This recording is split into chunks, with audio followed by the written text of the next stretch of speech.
na siya. Ang pala mo rin dito sa bahay. Nay, wag ngayon please. Alam mo, bilib din ako sa'yo eh. Wala na nga tayong makain, nagpabuntis ka pa. Buti pa yung anak ni Rosa, pag-aaral ay natupag. Nakakawalang gana! Yan, umalis ka. Diyan ka magaling.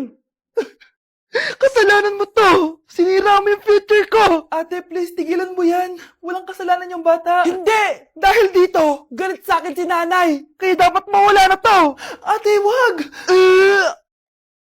Ate! Anak, kain ka na oh. Nay, Sorry anak ha sa mga sinabi ko. Hayaan mo, babawi ako sa'yo ha. thank you, Nay. Nay, sumasakit yan ko. Nay. Oo, yung pinag-usapan natin ha. Hihintayin ko lang mga anak tong babaeng to. Pag nabigay ko na yung bata, ibigay mo na agad yung pera sa akin ha. Balak ibenta ni nanay yung anak ko. O anak, okay ka lang? Walang iya ka, Nay! Ang sama mo! Akala ko, totoo nagbago ka na. Pera pa rin pala yung nasa utak mo. Abay, bakit? Wala ka nang pakinabang dito. At least yung anak mo, mapapakinabangan ko. Wala ka namang papakain dyan eh. Napakasama mo! Lalayas na ako sa impyernong to! Sige, lumayas ka. Sino tinakot mo? Tignan natin kung saan ka pupulutin. Hello, Bes. Hello, Bes. Kilala mo ba si Edward? Oo, Bes. Siya yung ama ng dinadala ko. Mayaman pala sila, Bes. Gusto kanyang makita kasi gusto niyang panagutan yung baby mo. Talaga? Oo, Bes. Ito na yun, Bes. Bes, hindi mo na kailangan magtiis na nanay mo. Hindi pwedeng anak ko lang ang makikinabang sa yaman ng lalaking yun. Dapat ako din. Kyle, anak, uuwi yung mga kapatid mo. Talaga, Nay? Tagal kong hinintay ito. Grabe. Akala ko nakalimutan na nila tayo kasi successful na sila eh. Miss ko na sila. Tagal na din nung last na pumunta sila dito. O sige na anak, hintayin mo sila sa labas ha. Maghahanda lang ako ng kakainin natin mamaya. Uy, Kyle, balita ko, uuwi yung mga kapatid mo ah. Opo, tita. Paano niyo po nalaman? Basta! Siguro proud yung nanay mo kasi successful yung mga anak niya, no? Oo naman, tita. Nagbunga lahat ng paghihirap ni nanay sa kanila. Deserve niyo yan. Malapit nyo nang malaman ng totoo. Walang sikretong hindi nabubunyag. Pasok na po ako, tita. Sige. Hello, Nay! Nandito na yung anak mong doktor, all the way from New York! Hi, Nay! Nandito na yung anak mong teacher, all the way from Central Elementary School! Hello, Nay! Nandito na yung anak mong engineer. Naiyak naman ako. Nakumpleto din kayo magkakapatid. Sana nakikita to ng tatay niyo. Masaya ako na nandito kayo, ate, kuya. Sana maging successful din ako na kagaya niyo. O siya na, kumain na kayo ha. Galing pa kayo sa malalayo eh. Wow naman, Mare. Bigatin na yung mga anak mo. Saya-saya. Oo naman, Mare. Ilang taon din akong kumayod para mapagtapos lang sila. Pero worth it naman, di ba? Teka, Mare, para mas masaya, may kailangan kang malaman. Ha?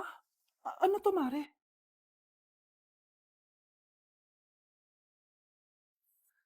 Nay, bakit po? Mga sinungaling kayo? Paano niyo nagawa sa akin to, ha?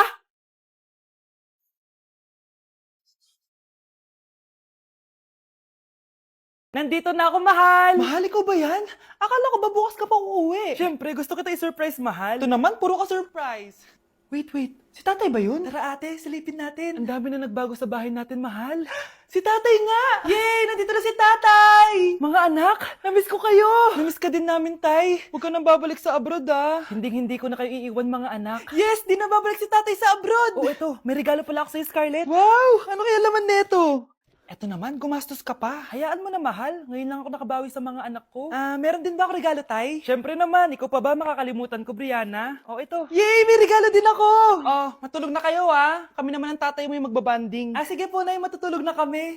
Bubuksan ko na to. Tara na, mahal. May pasalubong din ako sa'yo sa kwarto. Tara na, mahal. A few moments later.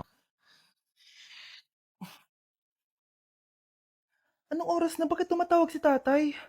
Hello, tay? Scarlett, umalis na kayo sa bahay na yan. Isama mo kapatid mo pati nanay mo. Bakit po? Nasaan kayo? Yung lalaking umuwi dyan kagabi, hindi ako yun, anak. Umalis na kayo dyan ngayon na. Nay! Dok, bakit ka meron neto, ha? Bakit may picture ka ng nawawala akong anak? Hindi mo ba talaga ako naaalala? Hindi. Sabihin mo sa akin, buhay pa ba ang anak ko? Umalis ka na. Marami pa akong gagawin. Buhay pa ba ang anak ko? Oo! Buhay na buhay ako! Ako ang anak mo na iniwan mo sa palengke dati. Nagtataka ka? Isa na akong trans ngayon. Alam mo, buti na lang, may mabait at mayamang pamilyang kumukup sa akin. Kaya maganda yung naging buhay ko. Tignan mo, naging doktor pa ako. Kaya salamat sa'yo at iniwan mo ko. Anak, hinanap kita. Umasa ako na babalik ka. Hindi na importante yan. Ayaw na kita makita at hindi na kita kailangan. Kaya umalis ka na! Hello po. Kamusta po yung pasyente? Dok, si nanay naman yung nagkasakit. Kamusta na siya? Okay naman. Sa iba ko na lang siya ipapaasikaso, ha? Anak? Anak, please! Bakit anak tawag mo sa kanya, Nay? Sure ka ba na habang buhay ka magagalit sa nanay mo? Nakita ko results niya kanina. Anytime, pwede siya mawala. Magpapahangin lang ako. Nasaan na sila? Hello, nurse? Nasaan yung pasyente dito sa room 214? Anak? Ako ba hanap mo? Nay, akala ko may masamang nangyari na sa'yo. Anak, hindi na kita iiwan. Good news! False alarm lang pala yung nakita namin result sa nanay mo. Ibig sabihin, magiging okay siya. Salamat naman. Nay, ayoko na mawala ka sa akin, ha? Yay! May ate na ako! Nay, eto na po yung pagkain ni tatay. Thank you, anak. Pwede ba ako pumasok, Nay? Wag na muna, anak. Baka ma-stress yung tatay niyo, eh. Sana gumaling na si tatay. Ang tagal niya na kasing paralyzed, eh. Sige, Nay. Alis na ako. Mahal, papakainin na kita, ha? Pinaglutuan ka ni Scarlett. Nay, eto na po yung pagkain ni Ano yun, Nay? Ang baho. Ay, anak, mamaya mo na ibigay yan. Papaliguan ko muna yung tatay mo. Nagpupo na naman. Sige, Nay. Tao po, delivery po. Ano po yun? Kay Susan po, importante daw po to. Si nanay. Ako na lang po magbibigay sa kanya. Nay, may nagpapabigay po nito sa inyo. Binasa mo ba to, anak? Hindi po, Nay. Wag mo tong babasahin, ha? Sige po, Nay. Mamamalengke lang ako na uulamin natin, ha? Ikaw muna magbantay ng bahay. Ano yun? Bakit sobrang baho naman? Saan nanggagaling yun? Dito sa kwarto nila nanay. Tay, nagpupo ka na naman, no? Yung envelope to, Death certificate? Hindi naman patay si tatay, Hello po. Buti naman po, ma'am. Sinagot niyo na. This is St. Peter's Funeral. Kailan niyo po ipapaimbasa mo yung asawa niyo? Isang linggo na rin po kasi baka bumaho po yung bangkay niya. Anak, alam kong nasa kwarto ka ng tatay mo. Si nanay. Delivery po. Anong delivery? Parang wala naman ako in-order, kuya. Nakasulat po dito, Susan. Kayo po ba yun, ma'am? Oo. Sige, baka nakalimutan ko lang. Nay, ano po yan? Cellphone? Di ba mahal to? Opo, Nay. Paano ka nakabili niyan? Siguro nanalo ng raffle si nanay. Nay? Oo, anak. Bakit? Nabalitaan niyo na ba, Nay? Uso yung mga scammer ngayon. Totoo ba? Grabe na talaga ngayon, anak. Sabi sa nakita ko, Nay, nang scam daw siya ng mamahaling cellphone gamit ang credit card ng ibang tao. At ito pa yung malala, Nay. Nang scam daw din siya ng pera. Delivery po. May delivery ata, anak. Delivery po. Ikaw na naman, kuya. Susan po ulit, ma'am. Wala naman nga ako in-order. Wala akong magagawa dyan, ma'am. Sa'yo nakapangalan, eh. Sige na po, una na ako. Ano na naman laman neto? Pera? Ito ba yung sinasabi ni Scarlett na galing sa scam? Pero bakit sa akin nakapangalan?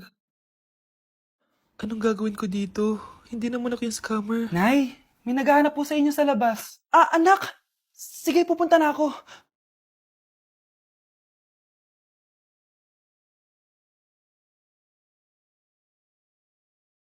Hello po. Ano pong kailangan nila? Kayo po ba si Susan, ma'am? May natanggap po kasi akong report na kayo daw po nangi-scam. Scammer? Hindi ako scammer, Ma'am, sa'yo nakapangalan ng mga parcel. Kaya sumama ka na sa amin. Hindi nga ako scammer! Ikukulong ka na namin. Huwag niyo ko ikulong! Hindi ako scammer! Itigil niyo na yan! Hindi si nanay ang scammer. Pero nasa bahay na to, ang totoong scammer.